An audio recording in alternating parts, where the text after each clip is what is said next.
Can I just go across, and I think we all need to hear this particular discussion that's going to happen near Morena. This is where our team is actually a model village near Morena, which has a good sex ratio.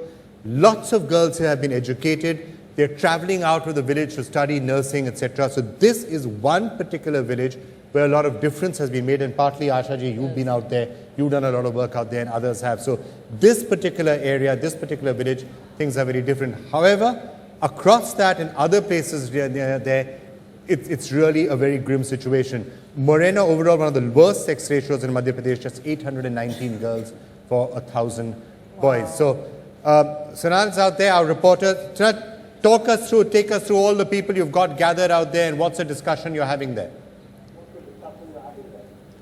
Well, Vikram, we're coming to you from the hinterlands of Madhya Pradesh.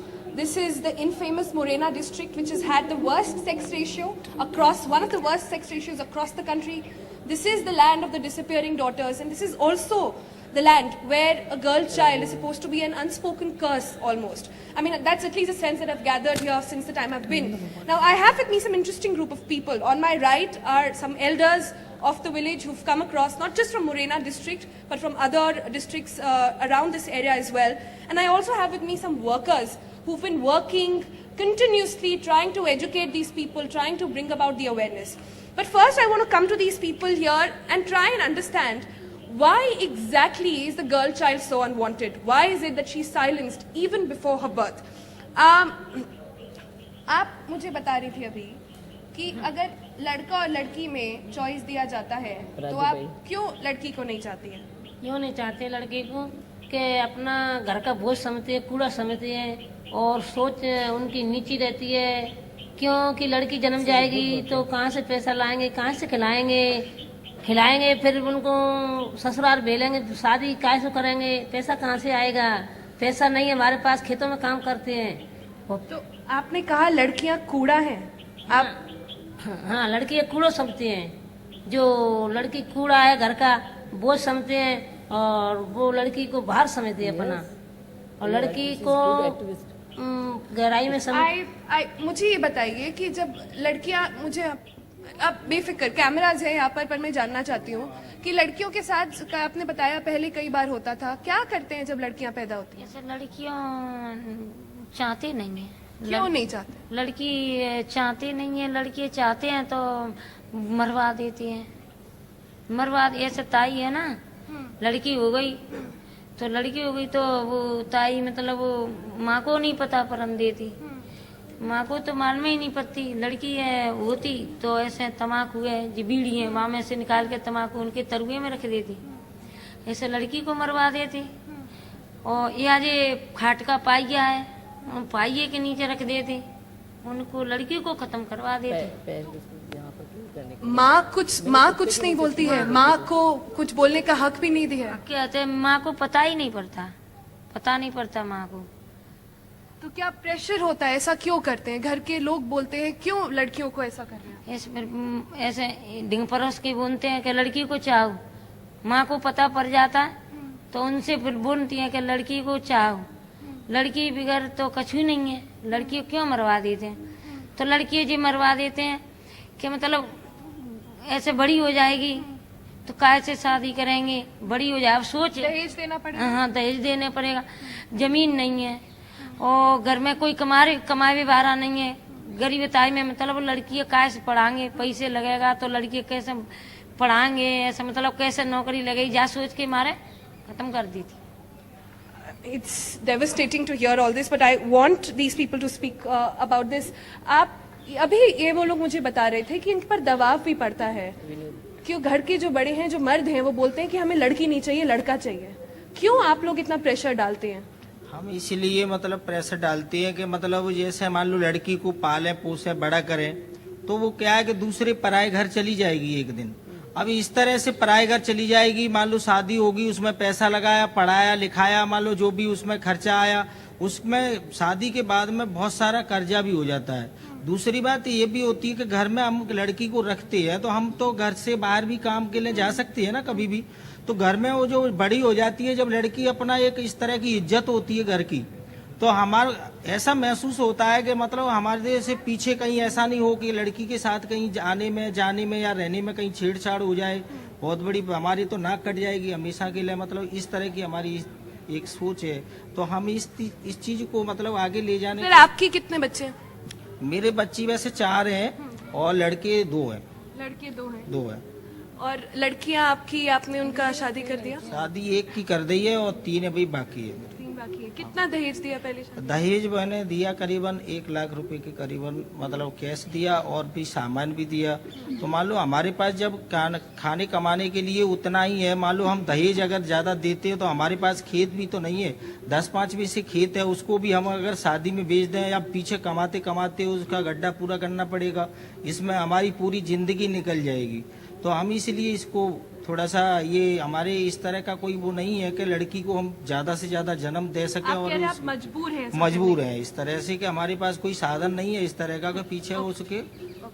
मैं I also have with me here somebody who's a local journalist. You've been working here for very years.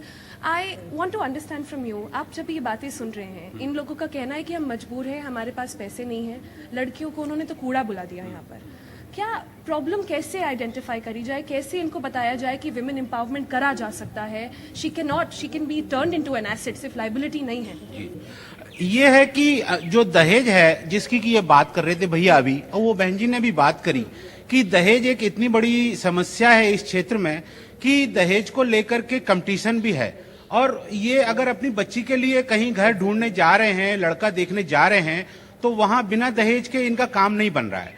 और इन्हें चाहे कर्जा लेकर, जैसे भाई ने अभी बोला कि कर्जा लेकर देना पड़ता है, तो कर्जा ले लेके इनके 4 बच्ची हैं, एक बच्ची को 1 लाख दिया, अभी दूसरी बच्ची का जो ये रिश्ता करेंगे वो 2 लाख से कम में नहीं होगा। ये खुद भी घूम रहे होंगे, ये पूछ सकती हैं आप इनसे। और जिनको दहेज नहीं दिया जाएगा उनमें आगे डोमेस्टिक वायलेंस के केसेस आते हाँ, हैं, दाउरी के केसेस। जी, ये आप बिल्कुल सही कह रही हैं सोनल जी कि जिनको दहेज के बिना तो शादी होना असंभव है इस चंबल के अंदर, भिंड, मुरैना, ग्वालियर, शिवपुरी, इस रीजन के अंदर दहेज के बिना शादी नहीं होगी। और दहेज जो 2-4 लाख रुपया दिया, तो आप देखिए, कोई भी आप न्यूज़पेपर उठा के देख लीजिए, ऐसा कोई न्यूज़पेपर नहीं होगा इस मुरैना जिले का जिसके अंदर की पर डे 1-2 दिन छोड़ करके दहेज को लेकर हत्या का मामला नहीं आए। चाहे वो आज की भी रियलिटी है। आप कल का देख लें न्यूज़पेपर, परसों का देख लें, 1 महीने के अंदर 30 दिन में 10 लेडीज दहेज के कारण ही मरती हैं या मार दी जाती हैं।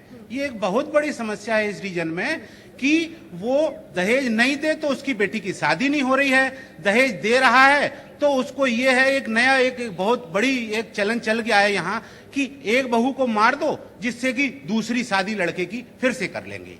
It's horrifying to hear all this. आपने एक प्रॉब्लम बताया दाउरी का, दूसरा प्रॉब्लम यहाँ पर ये भी देखा गया है कि this is the Rajput dominated area and there are काफी सारे बाकी कास्ट भी हैं जहाँ पर फीमेल्स को सेंस ऑफ रिस्पेक्ट नहीं है, उनकी आवाज को दबाया जाता है, उनको साइलेंस करके रखा जाता है। वो भी एक फैक्टर है कि माएं खुद अपने बच्चों को बचाने के लिए आगे नहीं बढ़ पा रही हैं। जी, सही बात है सोनल जी, आप बिल्कुल सही कह रही हैं कि इस क्षेत्र के अंदर जो ये चंबल है, इस क्षेत्र के अंदर लड़की को आगे नहीं निकलने देते हैं। उनका ये उसके पीछे एक वही बात है कि अगर बच्ची जाएगी, एक गांव में प्राइमरी स्कूल है, मिडिल स्कूल है, अब उसको उसे 10th 12th करना है, कॉलेज पढ़ना है, तो उन्हें यह है कि वो लड़की अभी यहाँ इस उमरियापुरा से अंबा जाएगी तो उसके साथ बीच रास्ते में 6 किलोमीटर है, कुछ भी हो सकता है। और एक बार उसके साथ एक लड़का अगर बात करते भी देख लिया किसी पर्सन ने, तो उस गांव के अंदर उनकी इज्जत उतर जाएगी कि वो फला की लड़की फला के लड़के के साथ बात कर रही थी। ये एक बहुत बड़ी सारी प्रॉब्लम्स हैं, काफी सारी प्रॉब्लम्स हैं। I also want to talk to this young girl here, Pallavi. Pallavi works with an NGO and she's been working continuously over the years to try and educate these people. Why I'm particularly fascinated about Pallavi, she's all of 20 and she comes from this place, but after having studied everything she's come back to serve these people. आप Pallavi, आप graduation, post graduation कर चुके हैं? उसके बाद आप यहाँ पर आके लोगों को एजुकेट कर रहे हैं। मुझे बताइए सबसे बड़ा चैलेंज क्या है यहाँ पर लोगों को जब आप समझाने जाती हैं कि गवर्नमेंट की स्कीम्स हैं, आप 8वीं कक्षा के बाद सरकार, मध्य प्रदेश की सरकार उनको साइकिल्स देती है, तो इंसेंटिव सरकार दे रही है, वो मैसेज लोगों तक क्यों नहीं जा रहा है? यहाँ की सबसे बड़ी समस्या जो है वो है कि सोच। यहाँ की समस्या है ट्रेडिशनल थिंकिंग वाले लोग हैं, जो जैसा है वैसा ठीक है। ये लोग ये नहीं चाहते कि हम लोग आगे बढ़ें या हमारे बच्चे आगे बढ़ें, कुछ अच्छा करें। वो ये चाहते हैं कि हम जैसा कर रहे हैं वैसे हम भी वैसे ही रहें। वो ये है कि हमने पहले वैसे ही किया था, हमारे जमाने में ऐसा ही होता आया है और हम लोग ऐसे ही करते आएंगे।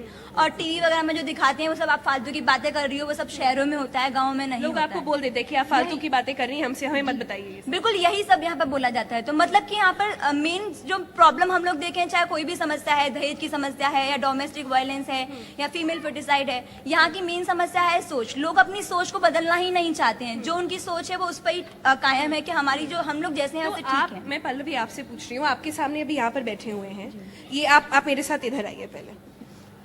अम्मा एक बात बताओ, ये लड़की आपसे कुछ कह रही है, हाँ, इनको पल्लवी बताइए आप क्या कहना चाहेंगी। इनके हिसाब से इन्होंने मुझसे कहा है कि अभी भी लड़कियां पैदा होती हैं तो उनको तंबाकू खिला के, क्या ये जो तख्त रखा है उसके नीचे दबा के उसकी अभी भी हत्या होती है, एंड ये एक्सेप्ट करेंगे मेरे साथ बैठकर। आप इनको अभी क्या कहना चाहेंगी? मैं तो इनको यही कहना चाहती हूँ, मैं ऐसा नहीं है कि सिर्फ इनको ही कहना चाहती हूँ। इस देश में फीमेल फर्टिसाइड पूरे इंडिया में ही होता है।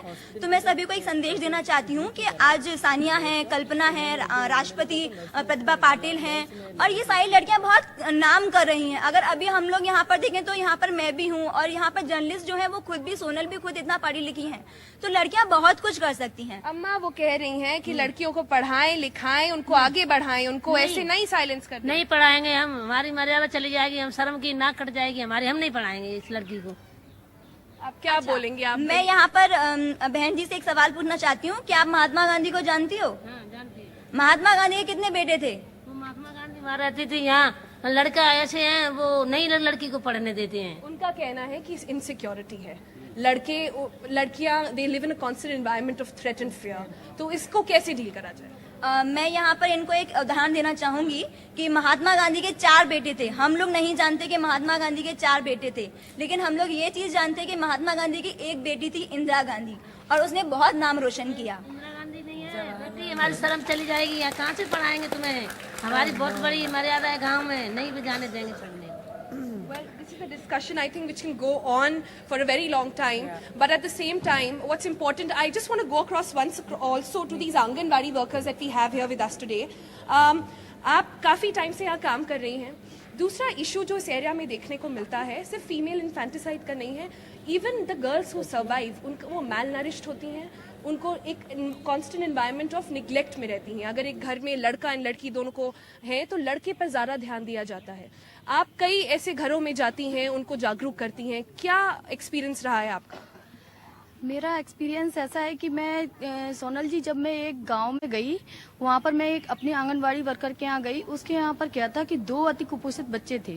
मैंने उनसे बोला कि चलो आप उनको बच्चों को एनआरसी में भर्ती कराते हैं, आप जाइए इनके पेरेंट्स को लेके आइए।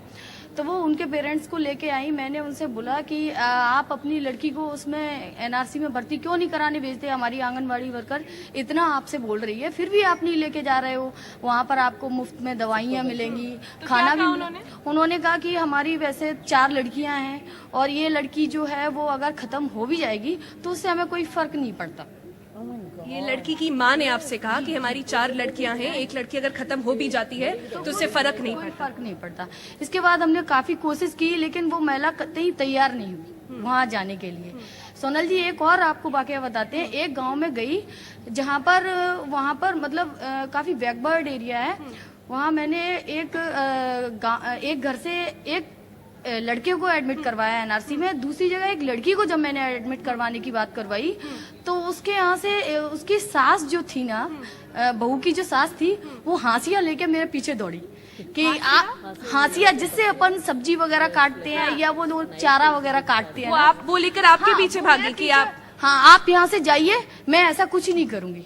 हाँ हमारी लड़की है तो होगी, पल जाएगी, नहीं पलेगी तो मर जाएगी, हमें उससे कोई फर्क नहीं पड़ता। और यहीं अगर लड़के की बात होती हाँ, है तो उसकी हेल्थ का खूब ध्यान रखा जाता हाँ है। बिल्कुल ध्यान रखा जाता है। मैंने कहा तो आप उसको अपने घर में तो कम से कम देख सकती है ना, दूध जैसे आप अपने लड़के को देते हैं उसको लड़की को भी दीजिए, तो वो कम से कम वो भी थोड़ा अच्छा करेगी। आपने ये कैसे वो समझ में नहीं, वो उनको समझ में नहीं आता।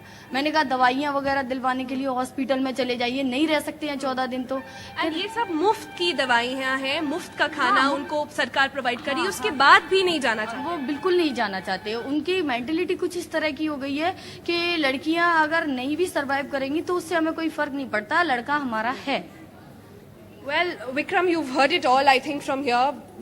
It's just horrifying. It's horrifying to even listen to these stories. And what's even worrying is the fact that despite all this discussion, we have people like them who come forward and say that it's still justified. But at the same time, let me tell you, we still have people like Pallavi who are working rigorously day after day, hour after hour in these areas, trying to ensure that somewhere to get the conversation going, somewhere to have these people talk about it. There is, in fact, from where we are sitting, a model place wherein the statistics have changed drastically. This has happened because they've gone across to various people, to house, to door campaigning, telling them about the awareness campaigns, telling them about the schemes that the government has come forward with. So, it's perhaps a good news here that though the elders here continue to believe what they do, the future of the place at least looks like it's in a good hand, and it does look a little optimistic from this side.